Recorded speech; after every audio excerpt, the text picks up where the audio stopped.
Good afternoon, everyone. I'd like to begin by detailing the historic private-public partnership effort launched by the Trump administration to combat the coronavirus. As both a businessman and as president, you'll all remember then candidate Donald Trump, now President Donald Trump, being adamant about bringing manufacturing jobs back to America. President Obama and the Democrats had given up on manufacturing with President Obama's erroneously prediction that Trump would need a magic wand in order to bring back American jobs. Not so. The reality is President Trump revived manufacturing in this country, and he tore up disastrous trade deals that hemorrhaged American jobs, like NAFTA and like the plan that was in work, the Trans-Pacific Partnership. Instead, he put in place better trade deals to bring back American jobs and to bring back American manufacturing. And in the battle against the invisible enemy, President Trump took action to shore up our domestic supply chains in order to deliver the necessary PPE and other medical equipment to the states. Speaker Pelosi and House Democrats are currently promoting a $3 trillion liberal wish list among a litany of Democrat priorities immaterial to the coronavirus crisis are embedded in this, and one would require the president to appoint a, quote, medical supplies response coordinator who would, quote, serve as the point of contact for the healthcare system, supply chain officials, and the states on medical supplies. I'm happy to report this individual already exists. This bill ignores reality because the medical supplies official is in existence. He's been working on this since March to deliver to date over more than 1 billion, I should say, pieces of PPE to countries and hospitals across the country. Since March 29th, Rear Admiral John Plavchek, Vice Director for Logistics for the Joint Chiefs, has been on the job as the head of FEMA's Supply Chain Stabilization Task Force. This is a historic partnership with the private sector, and under the leadership of President Trump, FEMA directed the greatest mobilization of the private sector since World War II.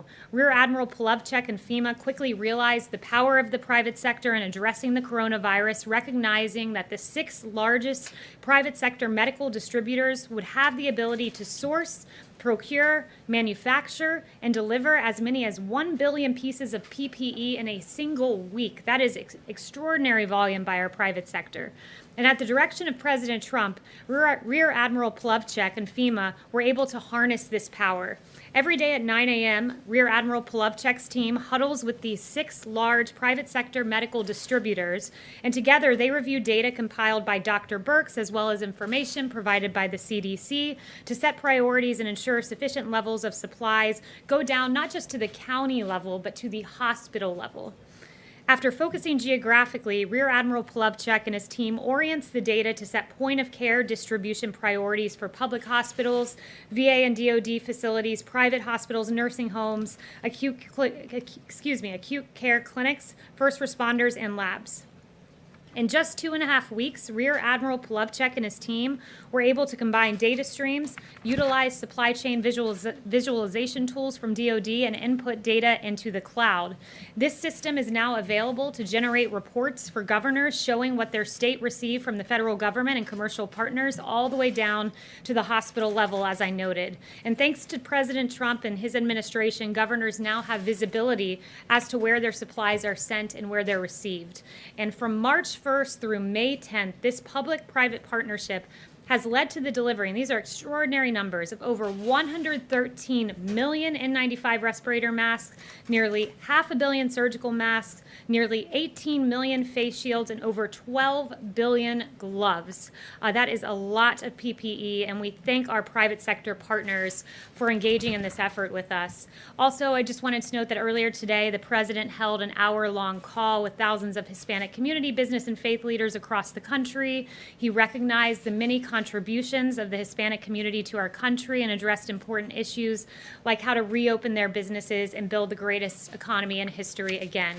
And finally, before I take questions, I just wanted to note on a separate note that I wanted to acknowledge the passing of Ravi Zacharias, a renowned Christian apologist who left this world yesterday. Our prayers are with Ravi's family during this time. He meant a lot to a lot of people around this administration. And as my father said, Billy Graham was the great evangelist and Ravi Zacharias was the great apologist. And we are all thinking about him and holding him close to our hearts and his family today. And with that, I'll take questions.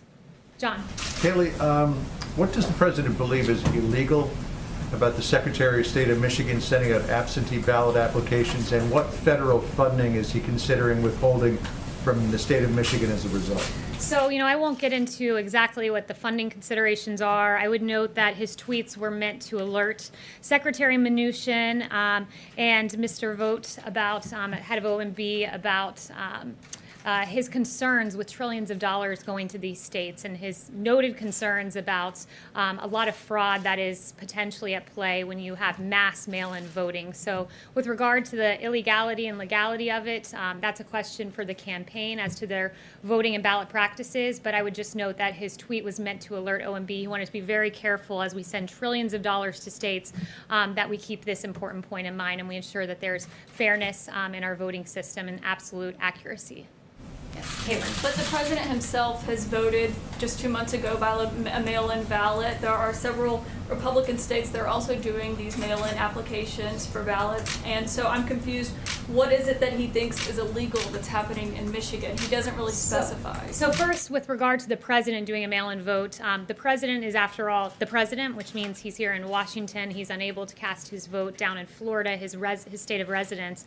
So for him, that's why he had to do a mail-in vote. But he supports mail-in voting for a reason. When you have a reason that you are unable to be present, there's right now we're very far from November 3rd. I'm glad that you have the prediction tool and you can tell us what will be happening on November 3rd, 2020. I certainly don't, nor does the president. Primaries coming up, and that's like what's happening in Nevada and whatnot. I assume you care about fairness and accuracy in our elections, do you not? Of course I do. But Of there's course. not evidence that there is widespread voter fraud. There's with mail-in votes. evidence. You can go look this up on ProPublica. There was a bipartisan consensus on the fact that mass mail-in voting can lead to fraud. There was a 2005 commission by none other than President Carter, who's not a member of the Republican Party, and also James Baker about this, concluding that these ballots, quote, remain the largest source of potential voter fraud. So this is a concern. The president's right to look at this. We want a free and fair election, and that's his concern. Yes, Zeke? Kayleigh, on this subject and one other on a different one, the president deleted his first tweet, which alleged falsely that the state of Michigan was sending out absentee ballots to every voter. In fact, they sent out absentee ballot requests. Was the president misinformed this morning? And why is he only directing this message toward Michigan, not other states like Georgia and others that are sending similar absentee ballot requests to their citizens? So the president corrected his tweet, as you noted, and with regard to going state by state and looking at ballots and the way they're distributed, that would be a question for the Trump campaign, and I'd refer you to the campaign on that point. Kayleigh, on the G7, do you have any more details on the timing when the president would like to schedule that here in Washington? And does that mean that travel restrictions that are currently in place on travel from Europe, from China, and other places would potentially be relaxed before that meeting would take place here? So I won't get into the mechanics of how that would happen. I would note that the president really wants to see the G7 happen here in Washington as we begin not just to reopen the country, but as the world begins to reopen. He'd like to see it happen sometime in June, but as to a particular date, I don't have any announcement on that front or to the mechanisms of how we'd make that work. Yes. Thanks, Kayleigh. Couple of questions for you. One, does President Trump support the CDC guidelines that were released over the weekend? And if so, why were they released so quietly? Why not talk about them, roll them out here from the podium?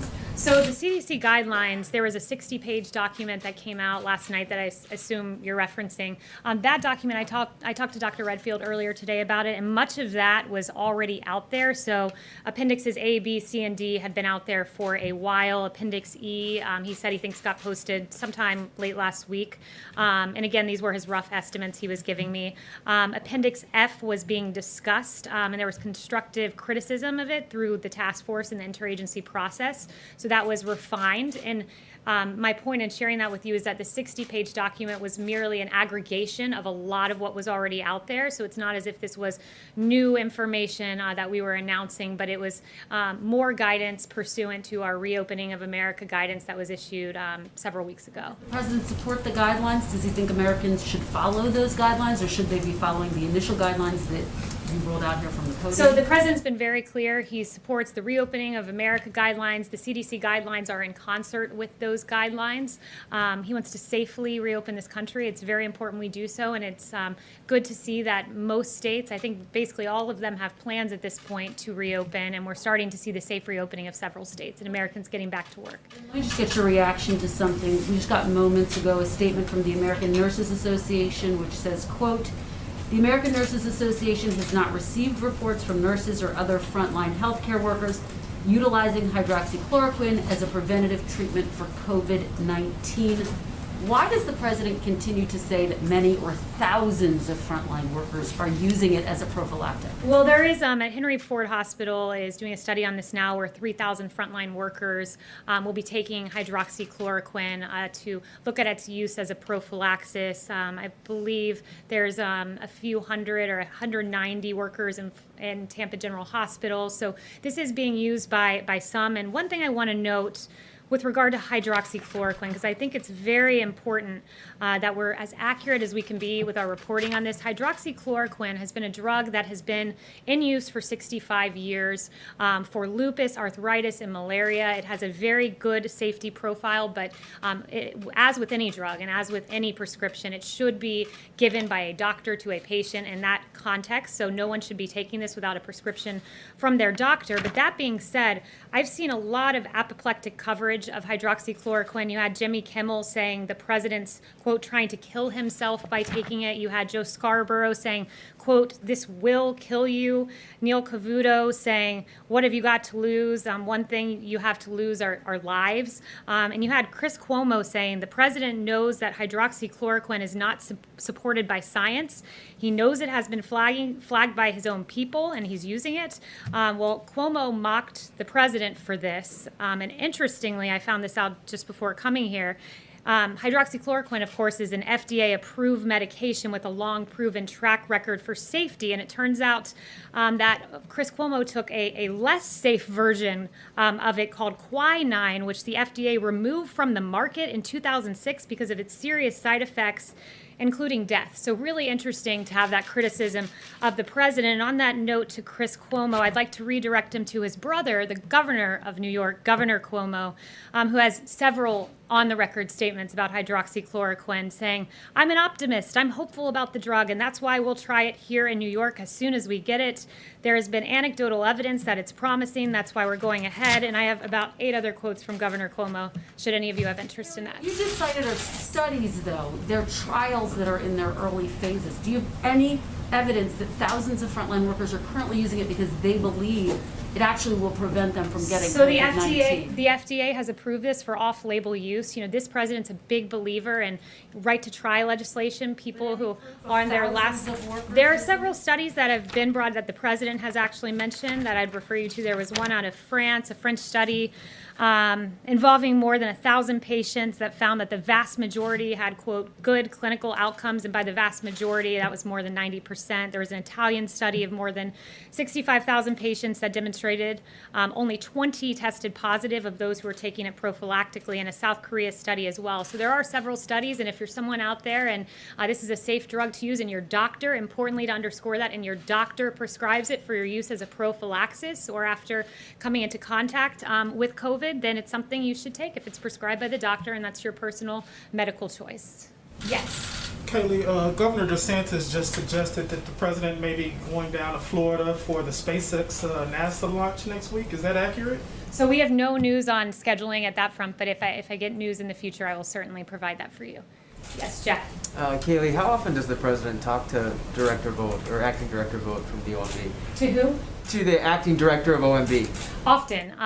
He just was in the Oval Office with the president, so they do speak often. I don't have a readout of the president's schedule, but they do speak regularly. So if he wanted to flag to him his concerns about Michigan, why didn't he just tell him instead of sending a tweet? Because the president believes in unprecedented transparency, and I'm sure you as a journalist are very eager and excited when you learn about the president's decision-making process in real time, whether that's on Twitter or from me here up at the podium. You just said that was the reasoning for him expressing I didn't his say that was the concerns? reasoning, but I'm saying this is a transparent president, and I think that that's something that you should be lauding rather than questioning as to why he decided to tweet this.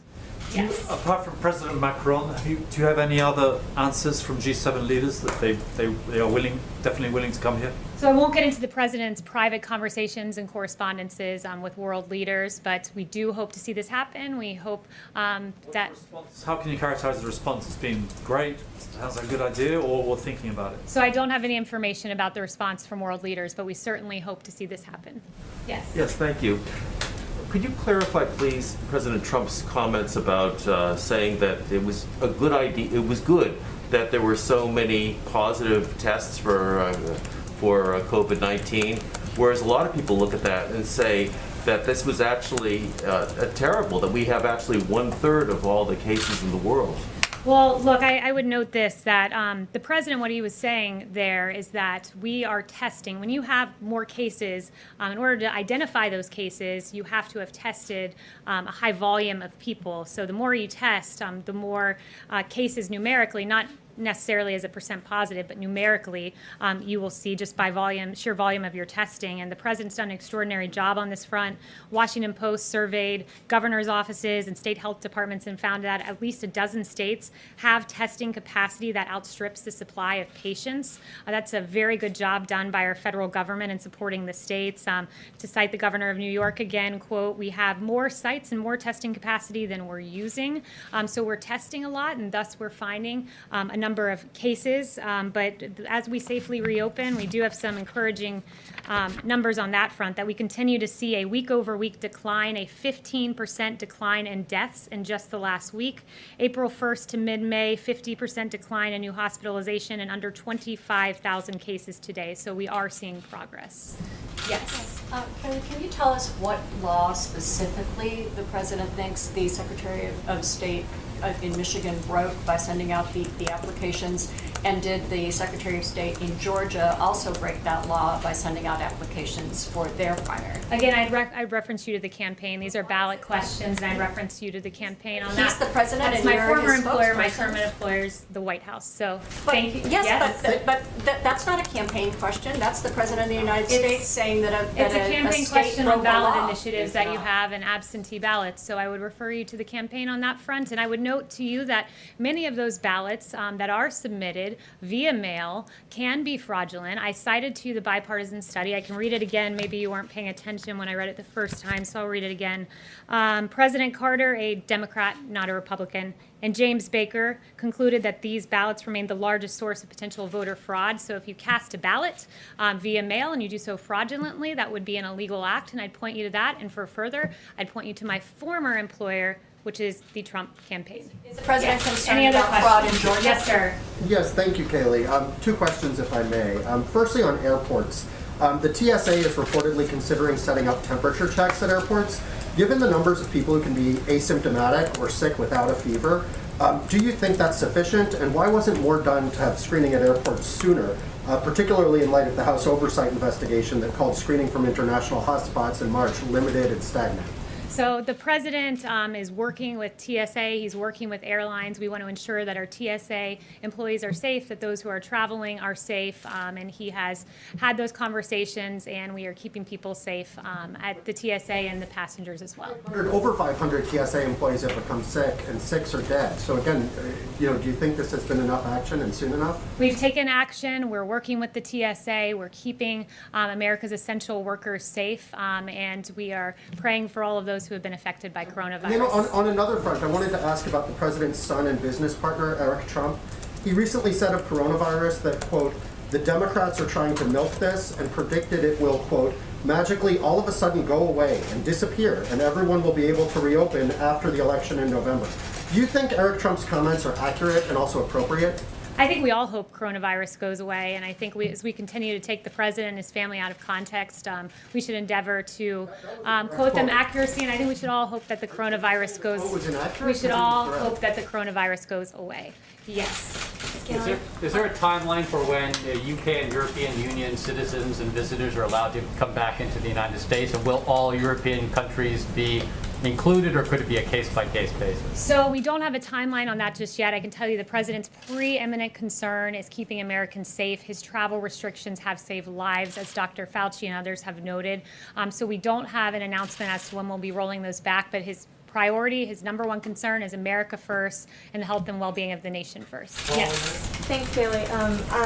A spokesman for Governor Whitmer said that she isn't planning to meet with the president and wasn't given an invitation tomorrow. I was wondering if there's a reason why That she wouldn't meet Governor with her. Whitmer said Whitmer in Michigan wasn't extended an invitation to the president's appearance in Michigan tomorrow, and I was wondering if there's a reason why he wasn't going to meet with her like other governors. I don't think there was a particular reason. It didn't come up, but while on that note, I would point to Governor Whitmer. It sounds like she's curious about an invitation, but she should be quite happy that thanks to this federal government, FEMA obligated more than $216.2 million to Michigan, $8.6 million N95 respirators, 740,000 18 surgical masks, 311,571 face shields. I should round these up or we'll be here all day. 760,000 gloves, 700 ventilators. The president has done quite a bit for Michigan, and her concern's an invitation, but she should be thanking the president for all the supplies that he's delivered to her state. Yes. Yes, Kayleigh, the president has made clear that he's concerned about liability issues as companies reopen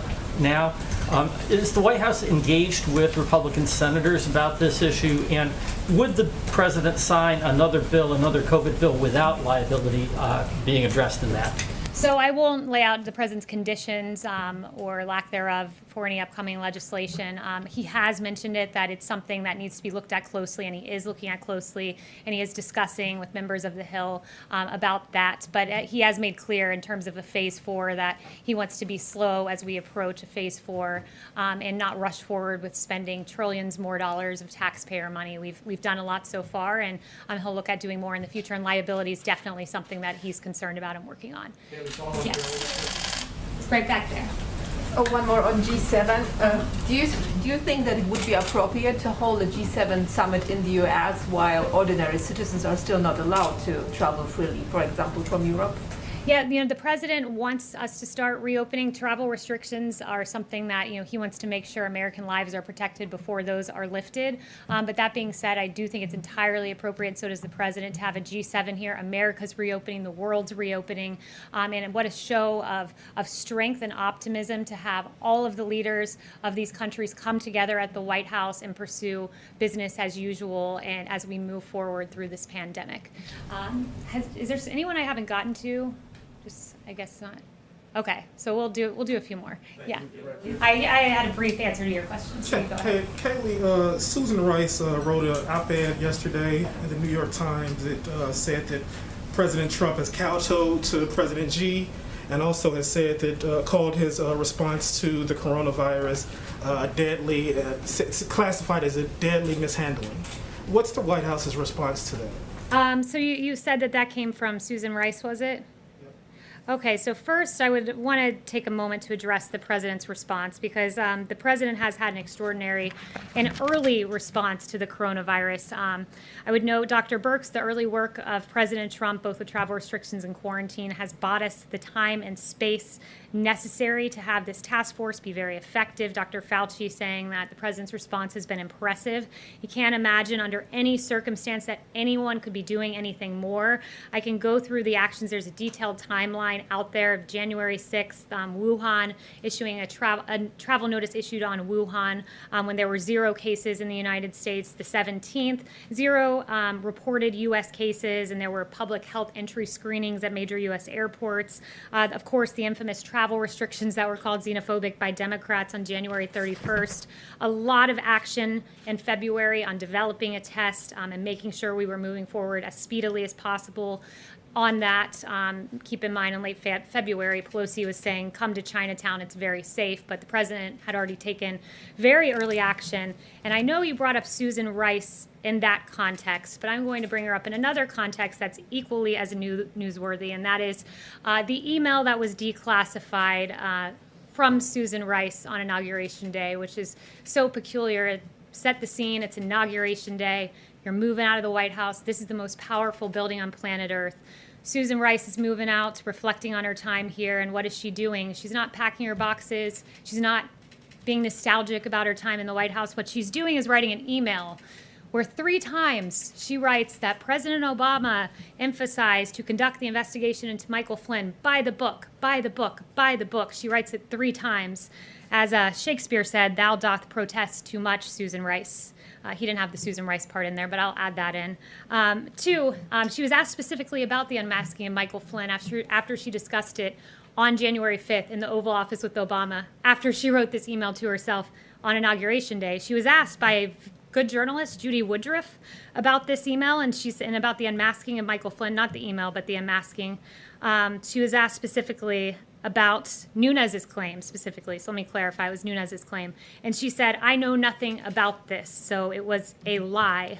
And then Susan Rice, since no one brought it up to me, I will bring it up to you. Her attorney said that this was the first opportunity 3 weeks after this Oval Office meeting that she had to write this email memorializing her Oval Office meeting with Barack Obama discussing Michael Flynn. It was her first opportunity, she said. Interesting, because she had an opportunity in those 3 weeks on January 10th to do a passing of the baton event with none other than Michael Flynn, where she praised him, wished him success, and talked about the great transition into the White House. And then on January 12th, she was able to participate in a story that published on that date in the lifestyle section of the Washington Post. So she never had time to write this email until Inauguration Day as she's rushing out the door, when in fact she had an opportunity to do all of those things. I'll leave that with you. Thank you for bringing up Susan Rice, not in the context that I wished, but for allowing me to share that with you.